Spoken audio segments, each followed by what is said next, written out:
Headlines of subprime mortgage defaults could last 2 more years. That outlook coming today from the director of the Fed's Consumer and Community Affairs Division.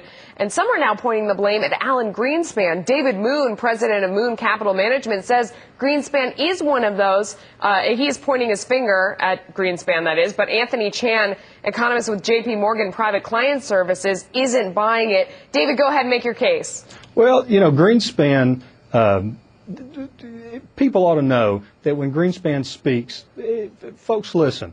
Now, Greenspan isn't responsible for the fact that people have gone out and taken on particular types of mortgages, but Alan Greenspan, on at least 2 different public occasions, has made the argument that folks ought to have adjustable rate mortgages, that they'd be better off with those, and that the subprime lending industry is capable of assessing the risk of subprime borrowers, and that it helps. Well, he said that the fixed rate mortgage was an expensive method of financing a home, and that consumers would benefit if lenders provided more products than the fixed rate. But which is true macro.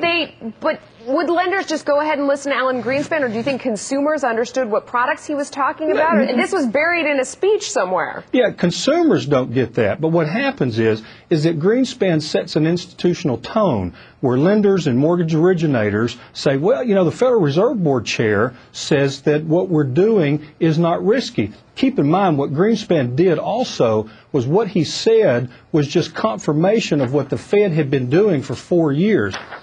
From a monetary standpoint, all of the reserve requirements, they had been loosening. And most of these subprime loans, or a much greater proportion of them, are being kept in lenders' portfolios. All they had to do was tighten the reserve requirements, and they could have cut down on some of this subprime lending. What Greenspan said reflected what they were doing. Okay, let's let Anthony get in there. What do you think?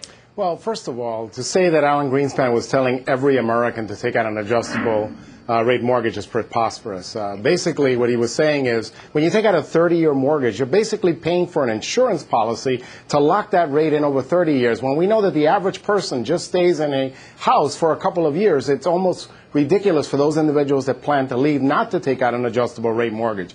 Secondly, with regard to monetary policy, yes, the Federal Reserve was lowering interest rates, but the Federal Reserve doesn't lower interest rates to support the housing sector or to support the equity market or support any individual sector. It's about the money supply. It does so in order to support the overall economy. Remember, they have 2 mandates, that is inflation and stable employment. If you're going to blame Alan Greenspan for what happened in the housing market, then should we blame him for the fact that he gave us a long economic expansion, the fact that he pushed the unemployment rate much lower, and that today we have a 4.5% unemployment rate? There's a lot of good things out there. We can't isolate. Finally, if a trader told us to buy a stock 3 years ago, and all of a sudden now the price of that stock went down, do we blame that trader? Probably that trader has long gone and sold that stock and made a huge profit. Well, now, David, what do you think? How do you respond to that? Go ahead. Anthony, keep in mind, you're talking about a stock on one hand and a 30-year hold on a mortgage on another. A 30-year mortgage is not buying insurance against interest rates not moving for 30 years.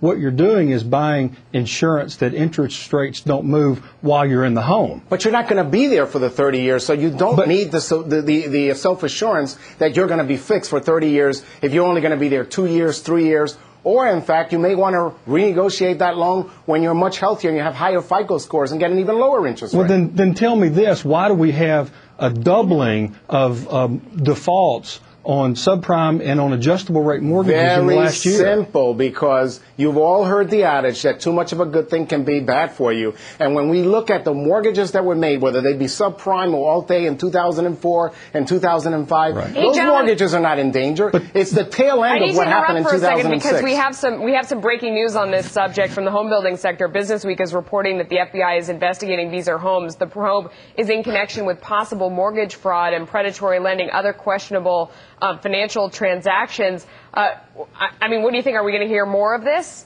Well, again, much of the problems that have developed occurred in 2006. And to go back to a speech that Alan Greenspan made in 2004. Well, what do you think of the news out of Beazer Homes? Anthony, it's not about the speech. It's about what the speech represented.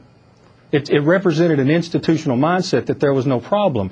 And it represents an institutional mindset of excess, which it sounds like maybe this news out of Beazer Homes is nothing more than another manifestation of this excess. And, David, there were no problems in 2004. Well, Anthony, and, David, there were no problems in 2005. Do you have Yes. a reaction to the news out of Beazer Homes? Well, given all the things that happen in the overall economy, if there is fraud in one particular company, you're not going to blame Alan Greenspan because there's potential fraud in a given company. Absolutely. That's ridiculous. Yeah, I don't think we were saying blaming Alan Greenspan. I agree with We were you. trying to see reaction to that news. But, gentlemen, thanks so much for joining us. Thank you, Melissa. Our pleasure.